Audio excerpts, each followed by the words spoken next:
Welcome to Eventful Endeavors, secrets to crafting the perfect celebration. If you're planning an event and looking for useful tips from industry experts, you're in the right place.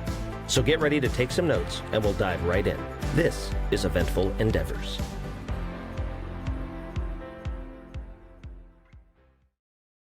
Okay, hey everybody, we're here talking with Ann Francis of Cheri Couture Events out of Lubbock, Texas. How's it going, Ann? It's going well. How are you? Doing good. We're glad you're here. Thank you. So we're just trying to work together, all about supporting each other, build some good content, get your name out there, and for people that are looking for event planning services. Awesome. So you guys are really kind of a one-stop shop for all things kind of wedding and event related. So tell me about yourself and about your business. So my name is Anne. I grew up in Egypt. I came to the U.S. For school. I met my partner and we started Cheri Couture together. I've always had a passion for events and for weddings, and having bringing someone's big day to life. So I went to school for graphic design and then switched that to digital marketing. And then I did absolutely nothing with that other than try to apply it for my business. But yeah, I started Cheri Couture in January of 2023. We did a lot of mixed events last year, and then this year we've just been focusing on weddings and kind of helping every bride stick with their budget. So we're definitely budget friendly. But yeah, it's just to help them bring their day to life as stress free as possible. Got you. Cool. So what age did you move to the U.S. from Egypt? Did you move straight to Texas or did you Yep. live elsewhere? Yeah, I went from Egypt to Lubbock, Texas at 18. Actually, it was 2 days after I turned 18.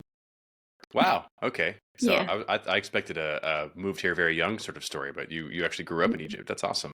Yeah. So, I mean, you kind of explained what got you started, but you went to school for graphic design. So you said you didn't do much with that. So did you leave another job at some point? You started this business recently. So have you always been involved in event planning or did you leave another job or industry to kind of step into it full time? So I was just doing small jobs throughout college, because I was a full-time college student. So I babysat or I worked part-time jobs. But it was never a full-time career that I wanted or that I jumped in before wedding planning. I've always been interested in wedding planning and I've always had a passion for it. I used to coordinate events from 2018 up until the end of 2022 where I was like, you know what? No, I actually want to go full in. I want to start this. And my partner was super supportive. So he was like, you know what? Let's just go in and start doing it together. So Cool. Well, it sounds like yeah. it worked out. I know that 2018 to 2023, there was a difficult period in the middle of that probably that was, Yeah. for events. All of us in the event industry had a tricky go there, as did many other industries.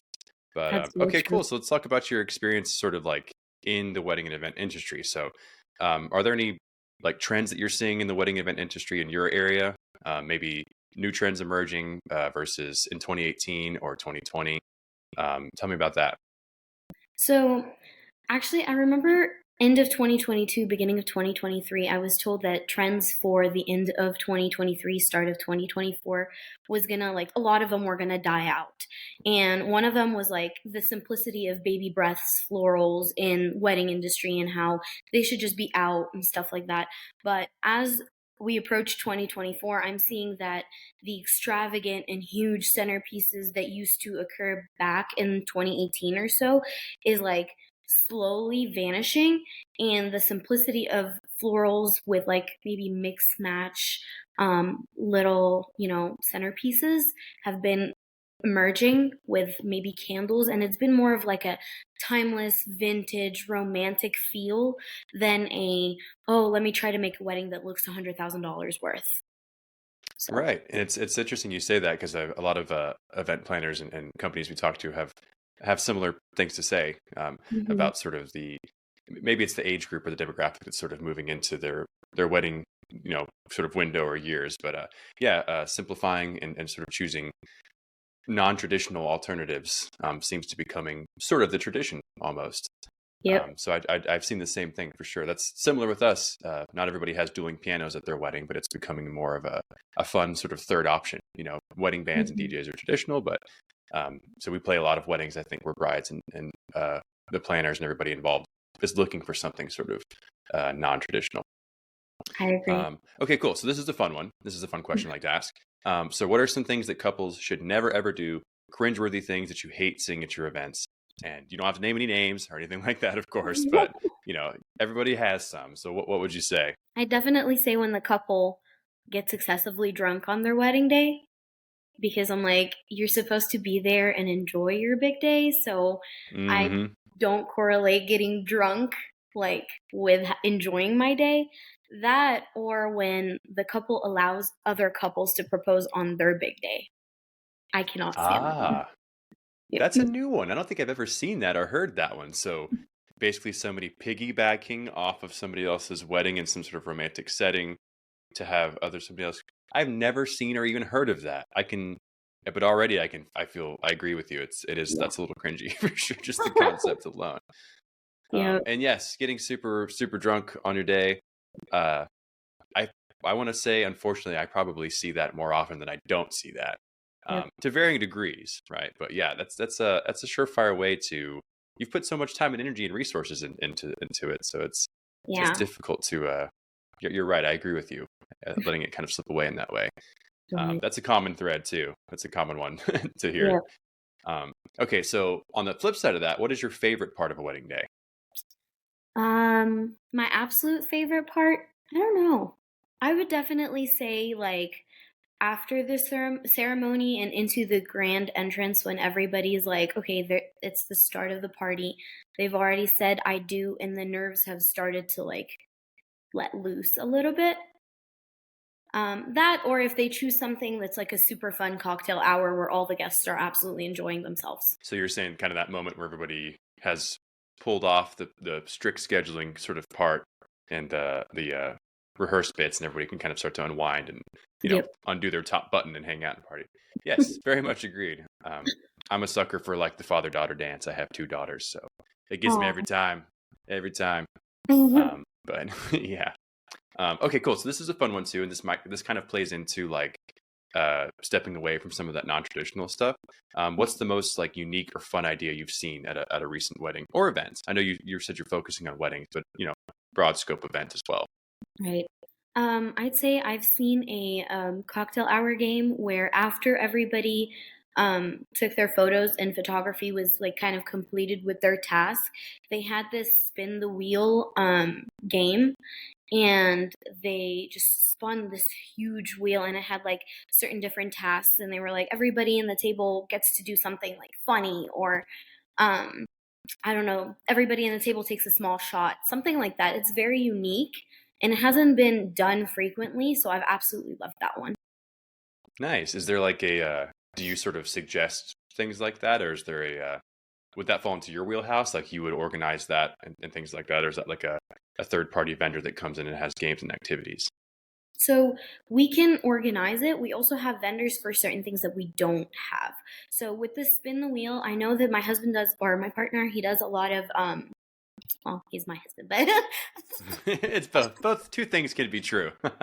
um, but he does a lot of the building with the Cheri Couture. So he's like, if anything needs to be built, like backdrops or anything like that, he'll do that. So we have a spin the wheel machine. But for example, I can't think of it off of the top of my head, but there's this game where it's like a board on the floor and it's like a little bean bag, and you throw it in the hole from the Is it opposite side. cornhole? Yes, Cornhole. cornhole. Yeah. So we have a Yeah. vendor that provides that, and we just had it at our wedding this past weekend, and all the guests had such an awesome time outside while the bride and the groom and their bridal party was like aside taking their photos. So Yeah, cornhole is a big thing in Texas. If any of our other part of the country counterparts may not know what that is, but you can go look it up. If I try to explain it, I've tried before. It sounds so simple, like you just throw a beanbag in a hole. It's like yep. kind of what you just described, but it's super fun and it's super popular around here. So, Yeah. okay, cool. So, tell us a little bit about what makes your service unique. I know you kind of explained some of the stuff you shared with me before the session, but what is it about your service that is unique or sort of special? I definitely say that it helps a lot of brides as far as I've heard from like feedback from all of my clients so far, it has helped a lot of brides that our business has a lot of what they need from their big day in one company. And it kind of like, because we have bundle packages and stuff like that, it allows them to save money in a lot of areas. And instead of going to like 4 different businesses to find, let's say, a backdrop or balloon garlands or centerpieces or floral rentals, we have all of that. Then to add to it, we have close connections to certain companies and we collab with. So as an example, we've recently collabed with Hilton Hotels. So anytime our couples want to book for a hotel, we get one of the best rates in the DFW area or San Antonio area, as an example. And it allows the bride and groom to get, however rooms blocked, or if it's just for them after the wedding, that also has a special rate. So it helps them a lot. And plus our coordinating and our planning business. Yeah, that was what I saw or gleaned that was unique for you guys is you're very much a one-stop shop, which is a very powerful tool for brides and grooms if they have no idea what they're doing, they're trying to string things together, and the more, as I'm sure you know, the more hands sort of in the pot, the more things you have to juggle. So that's a powerful tool for sure. Great. So you said you had your degree in graphic design. You moved here from Egypt at 18, and is your husband full on into the company and event planning as well? Is he full time as well? So yes and no. Yes, in terms of every event that we've had, he's like my right hand man. We have 2 coordinating teams, and then we have like team members that are like, if we need extra hands on board, or photographer and videographer type. But he does it outside of work, and he works as a digital marketer, so he also helps with all of the marketing for CC. And yeah. And but other than that, yeah, I would say he's definitely fully in, because he creates his schedule around Cheri Couture, if that makes sense. Yeah, sure. So having 2 different coordination teams and different staff members and sort of a whole collection of people working as a team. I imagine when you started in 2018, you were not quite at that level just yet. No. When I started in 2018, it was just me helping and assisting other weddings. Right. So if you had any advice to give to somebody at that level that wants to start their own company, maybe they just started, maybe they are doing it on the side and they want to commit full time, kind of like you're you're talking about, but they have reservations. What advice would you give either to that person or maybe you 2018 version of you or 2017 version of you? What advice would you give?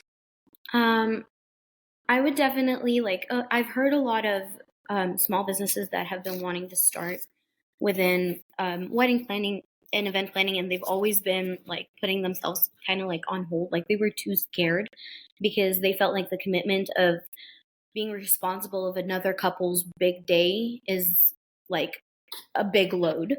So my recommendation would be definitely shadow as many wedding planners as you can. Be their right hand man or right hand woman. Be there, watch, take notes. If you want to sit with them separately, like excluding a big day, and kind of like ask as many questions as you need. I would definitely 100% recommend that. I mean, other than that, I would say just jump in, start small, build inventory if you want to. You're not obligated to if you don't want to. I've seen a lot of wedding businesses that don't want to do decor or wedding like rentals. That's totally fine, and it's still a very successful business, whether you choose to or not. So I think that would be my number one advice. Nice.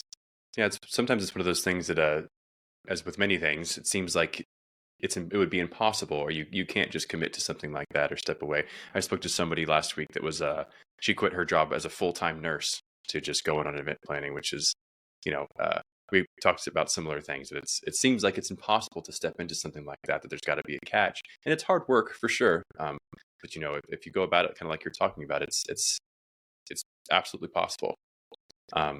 Okay, cool. So let's get into some of the logistical details of your business for anybody that might be listening. So tell me about your availability and flexibility. So how's your current availability? How far in advance do you book? How far in advance are you booked? So, to use this exact period as an example, surprisingly, I'm pretty slow May and June. Yeah, May and June, which I was told by multiple wedding planners that they're very, very booked during this time. So I thought it was Hmm. super weird. But we've already started booking into 2025 because the March and April season is very much like very busy with Cheri Couture and weddings. Um, in terms of flexibility, we're very flexible. We'll always try to work with the clients that we have because our goal is to help them out as much as possible. So if we're not booked, we have, if we are booked, we have a second team that can help out, and they can go and coordinate. So we are maxed out to 2 weddings per date, if that makes sense. Got you. Yeah. That totally makes sense. Yeah, the Texas heat plays a big role in some of those the wedding times and the peak seasons for sure. So, Yeah. I know what you're talking about. Okay, how about pricing and payment? So, how do your deposits work? How does your cancellation policy work? Whether it's typical of the industry or if you have your own special sort of structure. So our deposit works as you book your date, you put a 25% deposit that goes towards your total, and we offer payment plans. So they can make up to 4 payments, just as long as the whatever leftover balance is paid off about 2 weeks before the big day. And as far as cancellation policies, our deposits are non-refundable just to book their date and start planning, whether it's talking to vendors, whether it's starting to create a vendor contact form in terms of our day of coordination packages. So we definitely start working right as they book with us. So our deposits are non-refundable. The only time they are refundable is if something were to happen and we weren't to fulfill our duties, which we pray that we never have to go through that. Sure. But yeah. Yeah, absolutely. So at an event, I know you said you have two teams, right? So are you always leading one of those teams, or do you have two team leaders? Would you be the main point of contact prior to the event, or would you have a team leader assigned, and then you kind of oversee, or how does that work? So I'm always the point of contact. Whoever books with us, they go through our HoneyBook system because our website is under construction right now. So they go on our HoneyBook link and they fill in an inquiry form, and then I reach out to them. I communicate with them, I meet with them, and then after our first free consultation, if they decide to book with us, I'm usually the main team lead. If I'm booked that day, then our second team lead comes in, he meets with them, and he starts the process with them, and he basically takes over. I try to still be involved because I love making connections with all of my clients. Like I love talking to everybody. So I still want them to feel like they're safe and that they know for sure that everything's gonna, go as planned. And if my second team lead needs any help or has any questions, he always has the ability to come and talk to me. Nice. Yeah, it's also a powerful thing for brides and grooms, but brides a lot of the time, to feel like there's a real person involved. They have a personal connection and a personal sort of hand in things. So excellent. Okay. This is a good one. I think you mentioned this in sort of your info that I was able to review before the call. Are there preferred vendors that you recommend, and do you have any requirements? Do you require couples to use any preferred vendors, or do you have a preferred vendors list that you share? So I have a preferred vendors list and I share them with my couples, but I never require them to go through those vendors. The vendors that I've chosen have started from like the most affordable startups to kind of like a very luxurious price per se. So I try my best to work with every couple and their budget. And if let's say 3 vendors for, let's say DJ doesn't work out and they want someone with a different style, then I start reaching out to different vendors. And then if they worked out well with us for that event, I add them to the list. But they're never obligated to just pick our list and our list alone. Gotcha. Excellent. Okay, cool. Do you have any funny wedding stories that you can think to share? Kind of your go-to hilarious or once in a lifetime, one in a million sort of stories or things that happen in an event?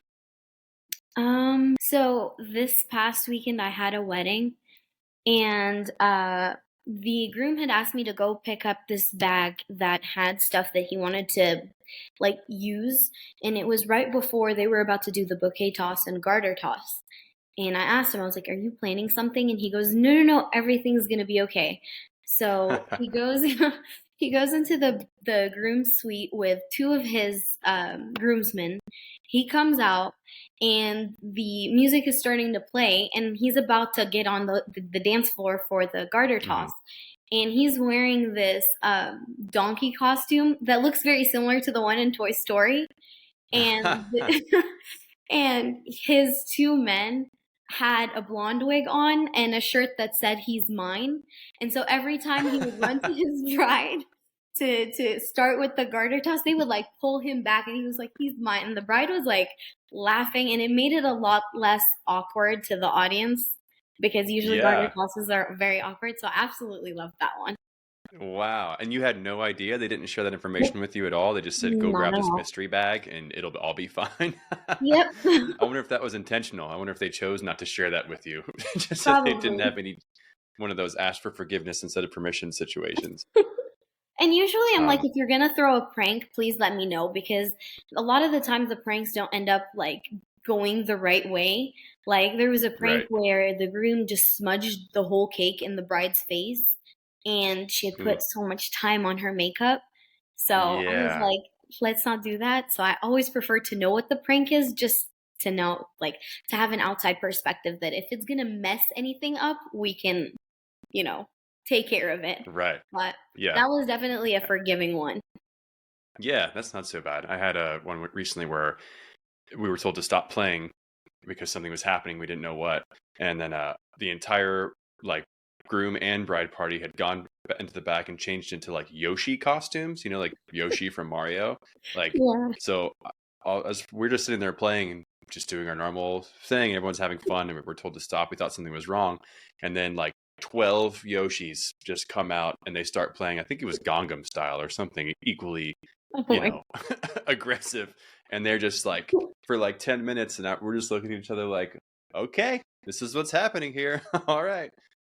But okay, cool. Well, it's been awesome talking to you. You can find all Anne's information, her social media event for Cheri Couture, and her Instagram at CC Events Designs. Facebook is Cheri Couture Events. TikTok is at Cheri Couture. But we'll share all that and all the links and all the business information will be listed with the episode. Anything else you want to add, Anne, before we kind of sign off here? Actually, I watched one of your videos of you playing the piano, and you reminded me so much of my dad. Not Oh, age-wise, but the way you play and your enthusiasm with the piano. Because my dad and my mom, they're both music teachers, so I thought it was oh, really cool when wow. I watched that. Yeah.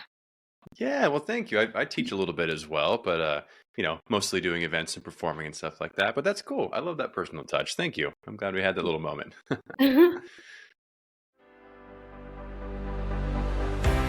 Thanks for listening to another episode of Eventful Endeavors, Secrets to Crafting the Perfect Celebration. We hope to have left you with some actionable ideas for your own event.